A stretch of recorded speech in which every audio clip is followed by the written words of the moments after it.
love can do? Well, I'm going to talk about something that love can do. I want to start out with a story. There was a small boy wandering in the woods, and he saw a monk sitting on a rock. So he approached the monk and asked him to impart a bit of wisdom. And the monk looked at the small boy and he said, "My child, be a lion, not a dog." And puzzled, the boy asked, "Well, what does that mean, be a lion, not a dog?" "When you throw a ball to a dog," asked the monk, "what does he do?" "Well, the dog chases the ball," the little boy said. "Yes," said the monk, "but if you threw it at a lion, the lion wouldn't care at all about the ball. Its attention would be on you, the one who threw the ball, not on the object, you." Now think about it. If someone is throwing balls at a lion, what might happen next when the lion turns to look? Because that's what a lion will do. It will turn to look where the ball came from. And the little boy said, "Well, I guess the person throwing the ball better run away before he gets eaten." "Correct, my boy," said the monk. "The lion stays put, focused on you, waiting to grab hold of you." Well, the little boy was a little confused by that, and he said, "Well, that's a scary story, teacher. What am I supposed to learn from that other than don't throw a ball at a lion?"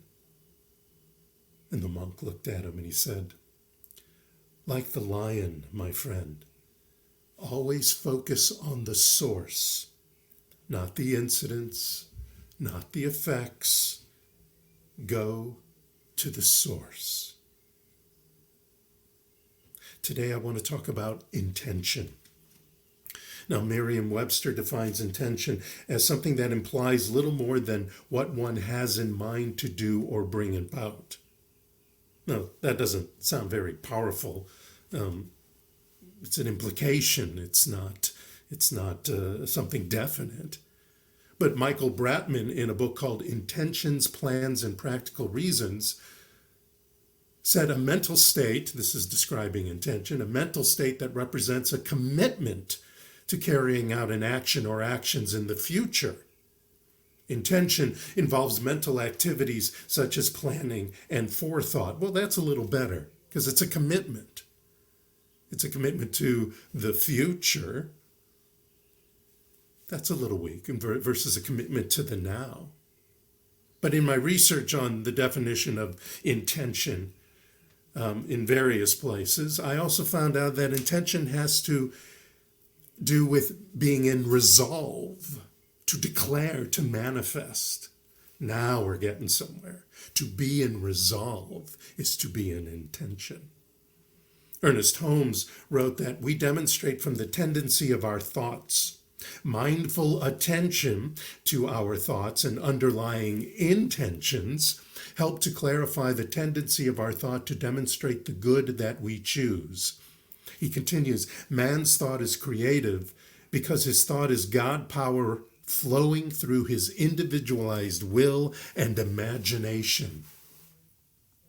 So what powers, he's talking about this divine power, what powers the thoughts behind the intention? Something shows up before the thoughts show up. Well, our 2020 theme, as you might have heard earlier, is perception. That is what we're talking about all year, is perception. What, if I could say it, what is our perception of things? And most importantly, who do you perceive you are? In Proverbs 23:7, it says, "For as he thinks in his heart, so is he."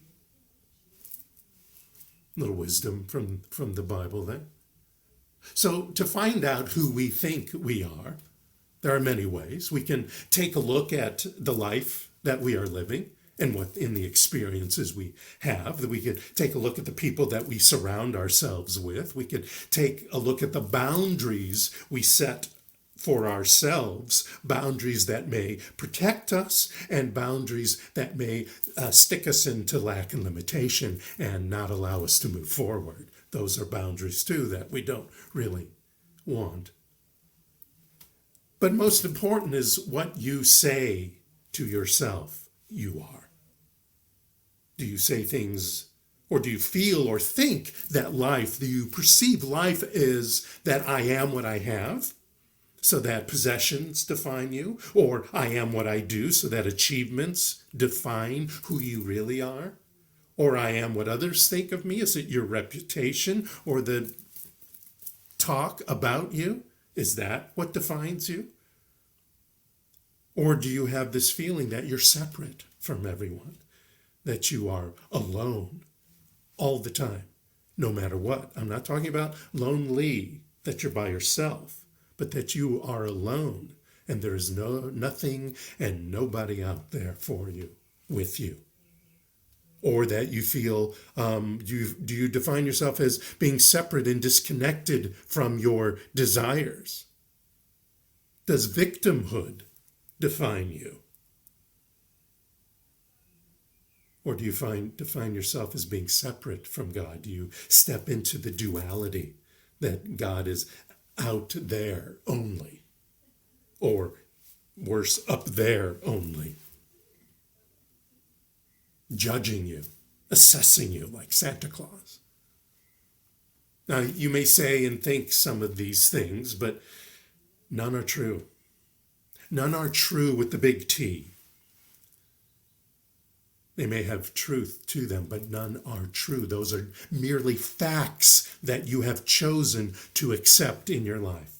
So I think it's time for us to have a new definition of who we are, and I am bringing that to you right here, right now, today.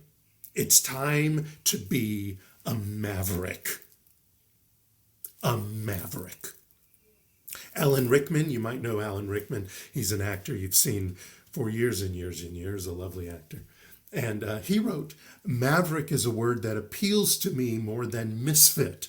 I guess he's been called a misfit in his life. I know in his acting you can see a little misfit.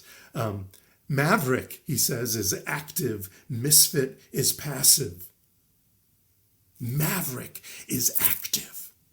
And that's what we want to do. We want to live an active, intentional life in the now, in the present. I want us to intend to be unorthodox, independent, non-conforming to society's BS, and we know there's a lot of that. Not a misfit, a maverick. You know, you may think, or you may have been brought up to believe that you are your work, you are your bank account, you are the stuff that you have. But no, from now on, if you put that into your life, from now on, step into the idea that you are a maverick manifester, an unorthodox, independent, nonconformist. Your mind. I point here, but like I've said many times, it's just an idea that you point there. Your mind is all encompassing, is all through your body. Your mind is the most powerful instrument in the universe. You can decide to rewrite your story every day if you so desire.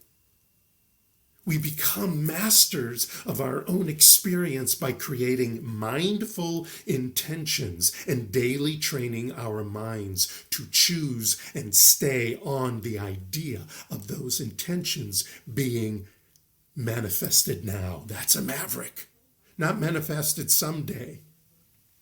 That's something I relearned for myself this week. I've been thinking about some projects that I have going on as someday, as in the future, instead of now. And this week, as I was realizing, why aren't some of these going forward like I think they should? Because I am not being a maverick, and that the intention is about now, not in the future.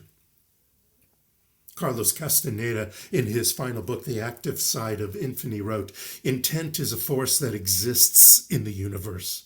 When sorcerers, now sorcerers by his definition are those who live of the source. He's talking about shamans, and we are all shamans of ourselves.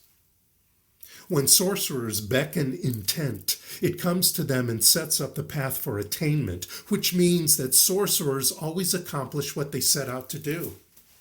Our sorcery, as a maverick manifester, is the superpower of intention.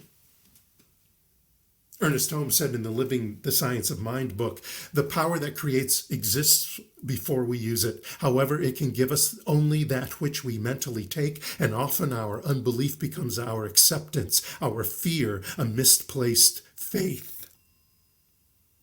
And we've all misplaced our faith. Using that definition of intention as something that is in the future is a misplacement of faith. We need to gain clear and present certainty. That is the theme of June, by the way. Clear and present certainty. We need to be in that space, in that state of clear and present certainty. And to do so, let me give you some ideas, some pointers. Match your words with your desires. Your self-talk, so important, so important. Your self-talk for something that hasn't shown up in the physical is not a lie. Your ideas of as if, you're being in the state of as if, that's not a lie. Many people think, well, I'm just lying to myself. It's not there. I don't see it in front of me. No, it is an intention that you are developing, that you have created right here and now, that you are choosing. It's a decision, a declaration, a knowing. I have finished this screenplay. I have gotten that new job at a such and such place that respects me and pays me what I'm due.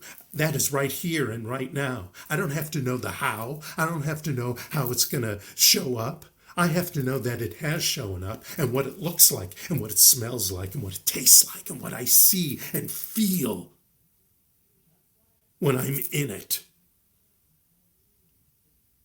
The next one is we have to step into the wish-fulfilled attitude. And for those of you who are fans of Neville Goddard and possibly heard a couple of weeks ago as I was reading some Neville Goddard, fabulous stuff. He is all into the wish fulfilled. And Wayne Dyer, Dr. Dyer, wrote a book called The Wish Fulfilled. That's something he would say, step into the wish fulfilled, knowing, know it now, feel it now. Use all your senses, regardless of what you see in front of you, use all your senses, knowing that it is here now. And refuse is the next one. Refuse to let that intention disappear. Do not bend away from the intent because the facts don't equate to it yet. Focus on your thoughts. Focus on the end result. That's how you keep going. Yes, we wave. We are free to wave, but not to bend from the intent. Next one is notice all the steps that are showing up in your life. Because there are steps sometimes. Sometimes it doesn't just go boom and it's here. Sometimes there are little steps that show up that lead to the end result that you have in your mind. Celebrate them. Be in awe of them. Notice them. Notice them stepping into fruition. Remember, we live in an infinitely abundant universe. It's not miserly. It's not incapable. It is not holding back. Affirm minute by minute that the universe is able to provide you with every blessing that you desire, that you require in your life in abundance. That is your intention. Be a maverick and know that. And the final one, per Wayne Dyer in his book, The Power of Intention, he was saying, be creative, be kind, be love, be beauty, be ever expansive, be abundant in mind, be receptive. That's a maverick of intention. Being being creative, using your imagination, being kind, knowing that this prosperity that you are bringing into your life is easy to share because you don't live in lack and limitation. You're not afraid of losing anything. It is yours. You've decided it. You are a maverick. Be kind, be love, be beauty, be ever expansive. And if receptivity is not happening today, that happens. That happens. Sometimes you don't feel receptive to your intentions that you've been mavericking. But when you're in a bus or a subway train, and you have to stand, and you reach up in days of yore, it was a strap that you grabbed onto, or the bar. Sometimes it's a bar. You do that in order to have balance and security and safety as you reach your destination. Well, when you're in doubt, it's time to do what somebody who might be too little, a little boy or a little girl who couldn't reach the strap or the bar, they reach for their parent's hand or the side of their pants or something like that. So when it happens to you, go ahead and reach out for it. It doesn't have to be up. It could be over here, sideways, or just right here, or somewhere connected to the ground. Just reach for it in mind. See it in mind and grab it. That's the divine there waiting. That's the hands of grace waiting for you to take hold when you need it. And it's okay. Because you know that it's not you being weak. It's actually you being courageous and vulnerable to what's going on. It's you being able to move with the wind. The strap is connected to that train of the flowing power of intention, taking you through your belief, through your courage to reach out, that which you require, putting you in the flow of manifestation. So what is our call to action today? Or Patanjali, who wrote the Yoga Sutras, he wrote, dormant forces, faculties, and talents come alive, and you discover yourself to be a greater person by far than you ever dreamed yourself to be. That is the call of action. Release these dormant forces, faculties, and talents that you have. Use the power of decision. Set a powerful and mindful intention to what it is you have required in your life now. I love to use the word require versus desire.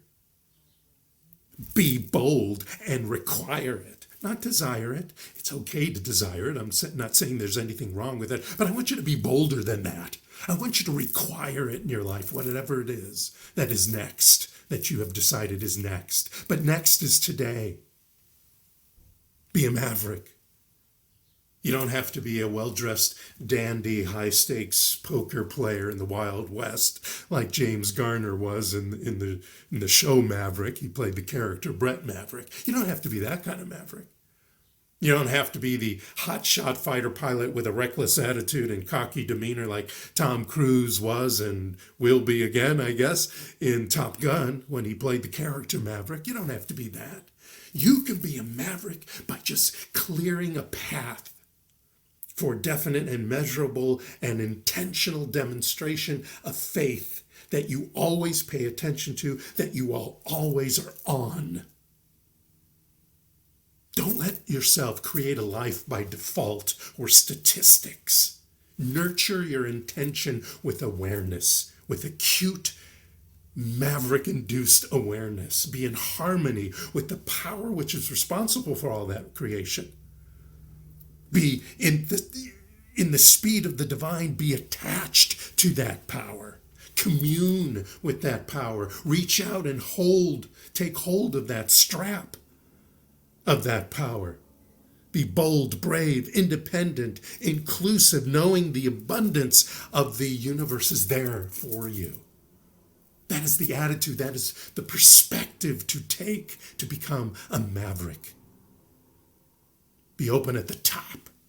Allow wisdom to come in and step you out of the box and be out of the box when your imagery of the demonstration starts occurring.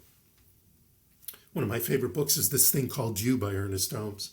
And in it he says, when the time comes that nothing goes forth from you other than that which you would be glad to have return, then you have reached your heaven. You know, another definition of a maverick is an unbranded calf. And we're all happy when a calf is unbranded. But branding is important. Those of you in marketing, you know branding is important. So right now, I am branding you. I am branding you one who is bold, brave, clear, and present in certainty. A maverick. You are a maverick of intention. You are a maverick manifester. So go ahead and step into your heaven right here and right now. Namaste.